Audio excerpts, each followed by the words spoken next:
Bonjour. C'est vrai que j'ai peut-être une voix un peu forte, alors je vais peut-être pas le mettre si près que ça de ma voix, de ma bouche. C'est vrai que j'ai une voix qui porte en général. Bonjour à toutes et à tous. Vous m'entendez bien ou pas? Non. Et là, vous m'entendez mieux? Vous m'entendez peut-être trop là, non? Non, c'est bon. Ok. Bienvenue à tous. Je suis ravie d'être à ce salon pour la deuxième fois. Et je voudrais en profiter pour remercier les organisatrices parce qu'elles nous offrent 2 journées qui sont très très stimulantes et très inspirantes. Alors bravo mesdames. Mon nom est Anita Sauvage, je suis coach, formatrice et spécialisée en intelligence émotionnelle. C'est un sujet qui me passionne et le deuxième sujet qui me passionne également, c'est la reconversion. Cette reconversion, je l'ai vécue plusieurs fois dans ma vie. Et la dernière en date, c'était il y a quelques mois, quand je suis revenue m'installer en France, après 20 ans en Écosse. Et comme vous pouvez imaginer, même si c'est un choix qu'on avait fait avec mon mari, ce processus de changement, de transition, ça n'a pas été un long fleuve tranquille. Ça a été les montagnes russes émotionnellement. Et c'est la raison pour laquelle j'ai décidé de me concentrer sur ce sujet aujourd'hui, comprendre le processus émotionnel de la reconversion. Alors avant de commencer, quelques réflexions de base. La reconversion professionnelle, c'est un changement, c'est un challenge, c'est une mutation. Et c'est aussi une perte d'identité professionnelle, même si elle est momentanée. Et il faut l'accepter comme telle. La deuxième réflexion de base, c'est que nos réponses à ce changement peuvent varier émotionnellement. Alors on peut passer de la colère à la sérénité, on peut passer de l'excitation à la peur, on va aussi passer de la motivation à l'apathie. Toutes ces phases-là sont normales. Et ça, c'est quelque chose que vous allez m'entendre dire beaucoup aujourd'hui. Tout ce que vous vivez là, c'est normal. Et la troisième, c'est que c'est vraiment notre attitude vis-à-vis de ces changements et vis-à-vis de ces émotions qui va déterminer la manière dont nous allons vivre ce processus de reconversion. Alors, rapidement, pour comprendre un petit peu mieux le processus de changement, je vous propose un modèle qui est basé sur les recherches d'une psychologue, Elisabeth Kübler-Ross, qui a beaucoup travaillé sur le processus du deuil. Et quelques années après la parution de son livre, d'autres chercheurs se sont posé la question de savoir si ce processus de deuil, si toutes ces phases par lesquelles nous passions pouvaient s'appliquer à d'autres changements. Et la réponse est oui. Nous allons passer par différentes phases et nous allons passer par ces différentes phases plusieurs fois.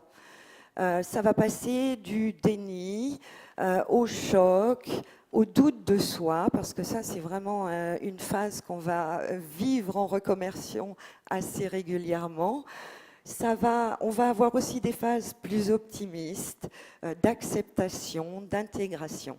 Et c'est ça qu'il faut comprendre. C'est une courbe d'émotions qui va du pessimisme au positivisme ou de l'optimisme, qui va nous donner une énergie positive ou qui va vraiment nous rendre beaucoup plus négatifs par rapport à ça. C'est normal de vivre ces différentes étapes. Elles ne sont pas linéaires. Quand on est dans le choc, c'est bon, eh bien voilà, j'ai quitté mon job, mais qu'est-ce que j'ai fait ? Si vous êtes en plus, si vous avez perdu votre boulot et que vous ne vous y attendez pas, c'est mais qu'est-ce que j'ai fait ? Pourquoi moi ? Donc c'est une période assez difficile à vivre.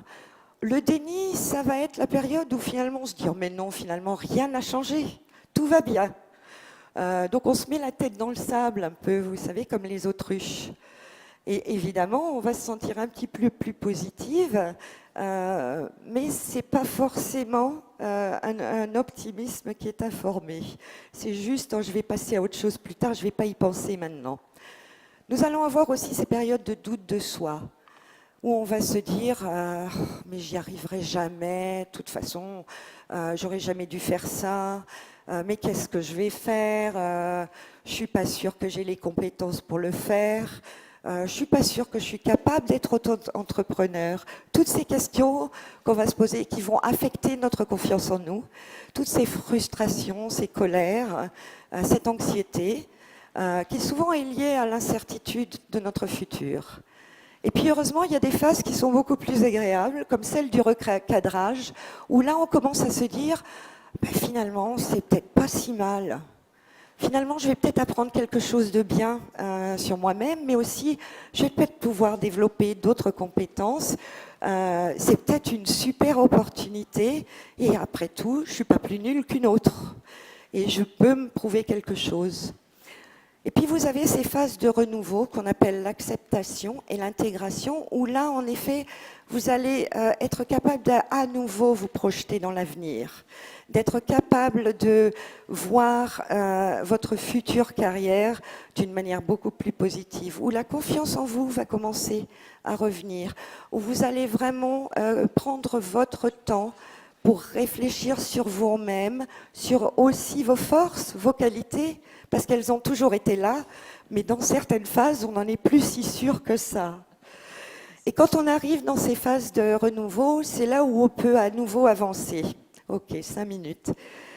Alors, pour bien vivre ce processus de changement, il est très important de prendre soin de soi. Et je vais vous donner quelques rapides conseils qui m'ont beaucoup été, qui m'ont été donnés par un de mes mentors il y a des années et des années. Et la première, c'est qu'il faut être à l'écoute de ces changements émotionnels. Ils sont normaux.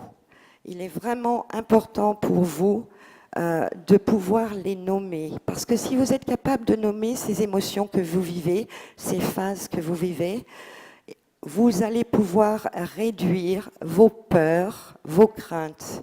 On vit tous ces phases-là. Il est vraiment important de ne pas oublier que nommer ces émotions, ça nous aide à rebondir et à en avoir moins peur.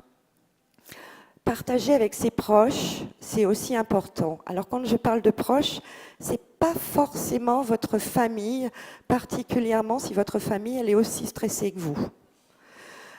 Ou si elle vous dit mais pourquoi tu as fait ça, c'est sûr que ça va peut-être pas vous aider.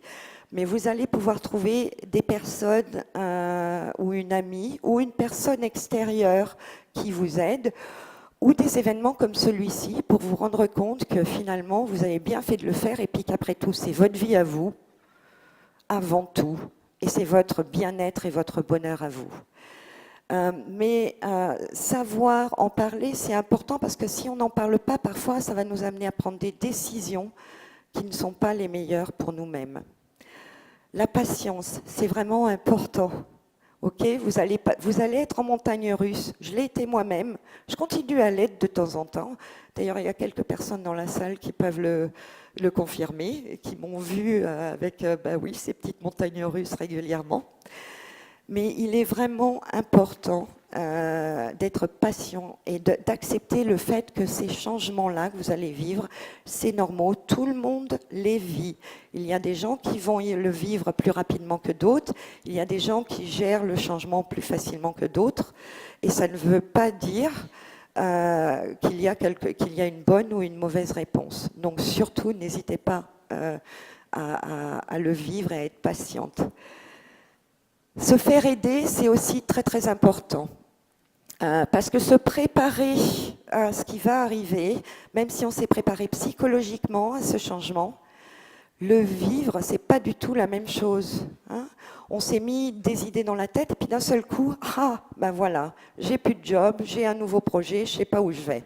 Et c'est pas la même chose. Donc il faut garder ça en mémoire. Il faut se rappeler que chaque situation est unique. Donc quand vous êtes dans ces phases-là, particulièrement lorsque vous êtes dans une phase de doute, mais aussi dans les autres, ne vous comparez surtout pas à votre expérience à celle d'autres personnes. Parce qu'on a tous notre rythme différent, on a tous des projets différents, donc se comparer, c'est la pire chose que l'on puisse faire. Et la dernière chose que je voudrais dire, c'est que c'est une petite phrase d'un auteur britannique que j'aime beaucoup et que j'ai un peu détourné, qui dit que vous êtes plus forte que vous semblez, plus courageuse que vous croyez, plus intelligente émotionnellement que vous le pensez. Cela vaut aussi pour vous, messieurs. On est tous différents, on a tous nos hauts et nos bas. Mais à la fin du compte, une reconversion, ça nous donne une force et une expérience émotionnelle qui est vraiment, vraiment importante. Et n'hésitez pas à vous faire aider si vous vous sentez en quête de quelque chose et que vous n'y arrivez plus.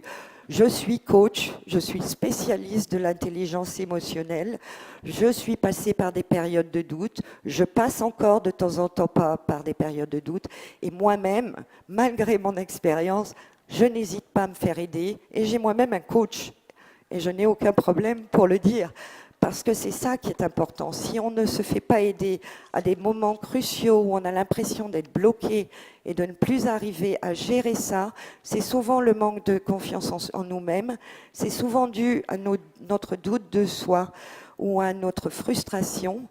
Et cela, ça peut vous amener à prendre les mauvaises décisions pour vous-même. Donc n'oubliez pas ça. Vous êtes riche de votre expérience, vous êtes riche de vos émotions. Accueillez-les, ces émotions. N'essayez pas de les contrôler. N'essayez surtout pas de les ignorer. Elles sont là pour vous aider, pour vous donner des éléments sur vous-même, sur le moment que vous vivez. Alors prenez-le à bras-le-corps. Prenez votre conversion à bras-le-corps. Vivez-le avec ses hauts et ses bas et surtout, n'hésitez pas. Merci de m'avoir écouté.